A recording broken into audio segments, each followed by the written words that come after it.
Hey, Gavox here. Sorry for no face cam today when we talk about Team of the Week, but it broke. Hopefully it can be fixed soon. I don't know the reason. I got to Google or figure it out because it kind of works, but I think it has to do with the USB. Regardless, that's not what you guys are here to listen to. You're here to watch me rip packs for Team of the Week and talk about my thoughts on it. Now, all this happened live on stream, but I kind of want to go over my overall thoughts for Team of the Week in 16 and 17, the current Teams of the Week, and then kind of stretching back through the whole season, the arc, kind of the whole promo in general, what we saw this year. Obviously, it's not over. We get the Team of the Week solos for the Team of the Year player, which I would imagine is going to be like last year in Auctionable, which is really nice. So the solos this year, I think were good because the first solo gave the Team of the Week collectible, which I like. That's the only one I ever did. The second solo I felt was pretty useless because it only gave you a gold card. It didn't actually give like a gold or plus. So you didn't actually see those people that maybe did this solo, then pulled a limited time card out of it, and were like, oh my god, all I did was a solo and I got a limited time card. So that was kind of disappointing. I wish that would have changed. The Team of the Week solo has been a little bit more rewarding on that second one. Maybe a couple more solos. I don't know how hard it is to put in Team of the Week solos with the new cards and whatnot and everything they put in for Team of the Week on, I guess, a relatively short notice. I'm not sure their workflow and how efficient they are. So with that said about the limited time cards, there's a lot to unfold there. First off, I wish the odds were on it better. Team of the Week limited time cards are some of the most expensive limited time cards that we get, all through either how good they are or the name. It just feels like they're a little higher priced than they should be. Now, we've talked a lot in the past about the 500,000 coin quick sell and how much I don't like it. I'm not going to retread that ground about why artificial price floors aren't great, but training was okay. We're not going to go there. We've done that. I think maybe that pull rate isn't as good as, say, the legend pull rate, even though maybe for the packs, or maybe the odds out of packs are the same, or I don't know how EA does it. It's probably because we're pulling worse packs for Team of the Week that we pull fewer of the Team of the Week limited time cards than Legends.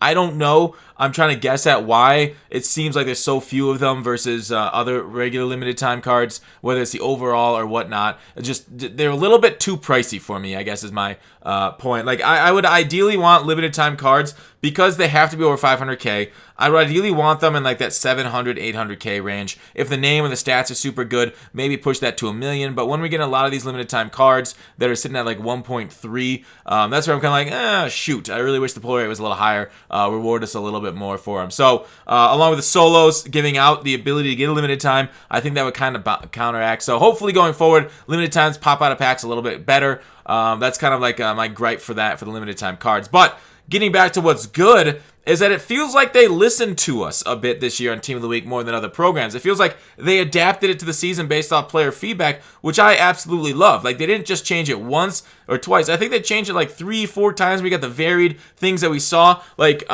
remember, we'll get to this more in the pack section. I guess we're kind of in the pack section.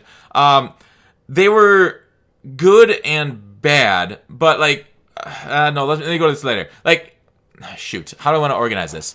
Pack section, I'm jumping around. We'll go to the pack odds. So they vary between very good and very bad. Obviously, the very good packs, the best ones of the year, some of the best packs of the year happened during Team of the Week. Remember that historic Monday night between Mahomes and Goff? We got those toppers. When at the time they were going for hundreds of thousands of coins, like 400,000 coins. I think they got down to 400,000 coins when we got that topper. So that was like amazing value Team of the Week. That was right before, I think, maybe another program. So maybe they wanted to really hook us in before they got us with the next program. But regardless, I love that they adjusted Team of the Week to make it into Team of the Week. Like, the guys that actually had a great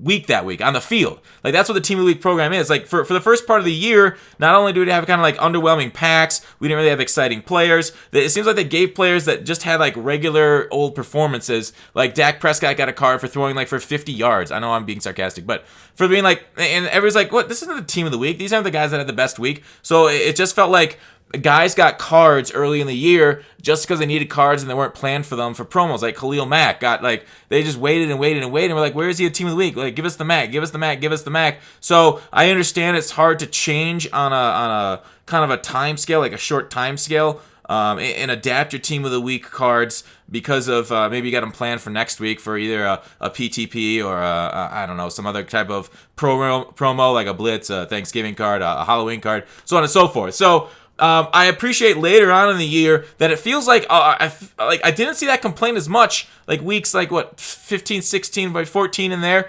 We're like, oh wow, they actually gave us the guys that actually watched the games this week. Like the big criticism of the EA is like, do they even watch the games? How the hell are they giving these upgrades? So I really like that. On the counter end, like the low end cards, not necessarily performance wise, but on the field, they're good for theme teams, which is another word for like saying they're trash cards. There weren't really like many budget ballers with the exception of guys with speed. Like there's only one stat that they seem to give out to low end cards that will make them competitive, and that's speed. Like there's no guy that's going to get up there and get like 95 block shedding or something. Whether that's future proofing the cards, I don't love it. Like the only stat that they seem to really like say, hey, here it is, go. Like the lineman, there's no such thing as a budget lineman, which is unfortunate. Like there are great budget wide receiver cornerbacks that have high speed. Maybe cornerbacks suffer a little bit from zone because they really do act dumb with like less than like 75 zone. Like they're absolutely invisible.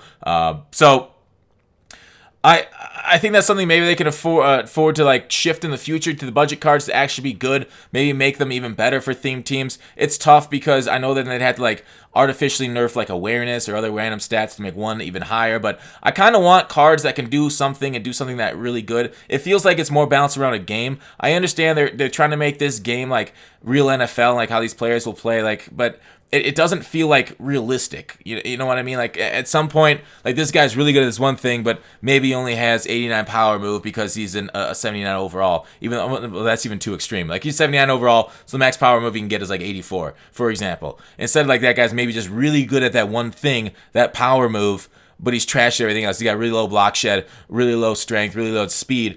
So I would ideally want some cards that could kind of excel at just one area to really build that theme team up. Maybe they're nervous about it taking over salary cap or something, but that's kind of my thoughts on that with the budget cards, the low end cards. So getting back to them listening to us, it was kind of nice. Like we saw the progression, like with the packs, with them being bad, and they changed them up, and they didn't get any better, and they changed them up even better once we got to the historic Monday night. And then like lately they started putting in the limited time cards. They added that top end set. So the evolution of the Team of the Week program is hopefully something we could keep next year. The fact that they listen to our complaints, maybe they just start the year off with something as amazing as this Team of the Week. I don't know if it took them a longer time to do this. I would imagine it would.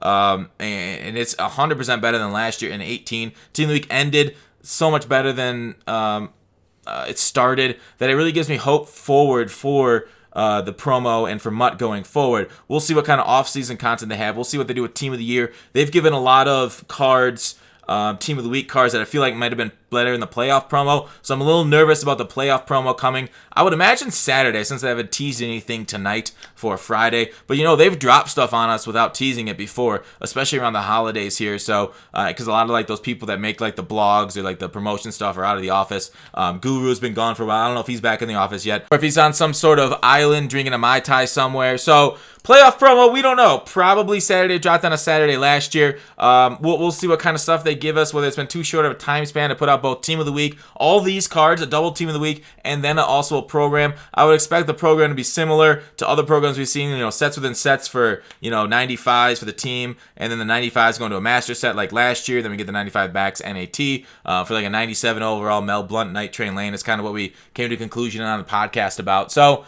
yeah, Team of the Week.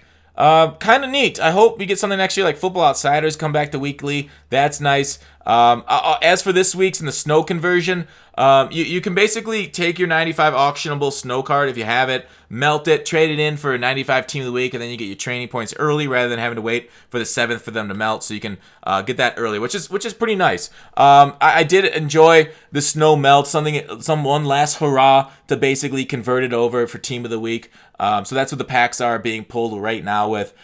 Pretty neat as we hit it, and I'll just spoil everything. Like people, I won't spoil it right now, but people did tweet me that they pulled limited time cards out of these packs, so that's pretty nice. So I wasted a lot of snow. It looks like 3,500 snow. I got down to 5,000 snow before I did the trade-in set for Kelvin and I think not Josh Allen, but Jalen, Kelvin Ridley and Jalen. So I appreciate that they're trying to, one last hurrah for snow before it goes away and converts over to training at a 2-to-1 rate. Otherwise, if you guys still have snow, I would try and get as much cards out of your snow as possible. Hold on to the cards if you want training. Like I just talked about with my last training tip right there just a couple seconds ago. Wait till it chips over on the like 7th or 8th or something like that. And because the snow converts over at 2.51 to ratio on cards, but a 2-to-1 ratio is just plain snow. So that's the final tip of advice. But yeah, overall the packs this week, outside of the snow ones, which are kind of neat, those are bad too, but it felt a little bit weak this week just because of how often people were getting those toppers out of the melt snow, and the value on them, the 93s, were kind of low, which in the end, I believe the value on the 93s being low is actually positive for the team of the week. It allows you to build those top-end cards without having to spend an arm and a leg if you do like those cards on your team, even though the cards themselves, which we are going to get gameplay of on the second channel, it should be up by the time this goes up. I think I have Hunter Henry, who is a primetime performer, but I got Kelvin, Ridley, Jalen Smith, Josh Allen gameplay. We'll see if we can't get ourselves a Von, Justin, and Michael Thomas here in the next little bit and get gameplay with them, but we might miss it and just do playoff promo stuff. So overall, I appreciate there's top-end cards. There's affordable top-end cards because, you know, the 96s are not affordable. The 95s are affordable because of the set costs, and so I appreciate it. I think Team of the Week overall was a win near the end of the season. What do you guys think? Did it get better? Was it overall trash for you, in your opinion? Did you not like it? Did you not like how they did the snow melt at the end of the game here? I personally think the Mutt team succeeded, even though I lost some value here pulling all these packs. I know packs are bad. I make a conscious decision to try and gamble and basically be the I think on stream I said like the food tester for old kings. So for you guys are my kings. I test the food. I get poisoned, so you guys don't have to. These melt snow were not good for me, even though people said they were able to pull limited time cards out of them. So I think that's it. Let me see if I have anything else in my notes that I wanted to. Sets for limited for 95, limited 96. Yeah. Would you guys want to have? I mean, I think it's better than 18 by 100%. I think I may have said that, and that's it. I guess I do have some more minutes of card pulling, but I'll just spoil it so that way you guys don't have to watch the rest of the last 8 minutes of cards I got out of packs.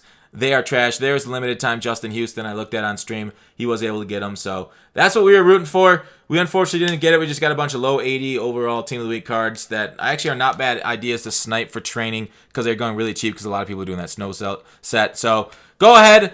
Fly, you Eagles, fly, whether you're Philadelphia or just American Eagles, or if you're from across the pond in any direction or north or south of the border. You're Eagles in my hearts. We're all one love together. Take it easy. Thanks for watching Call to Action. I'll see you tomorrow.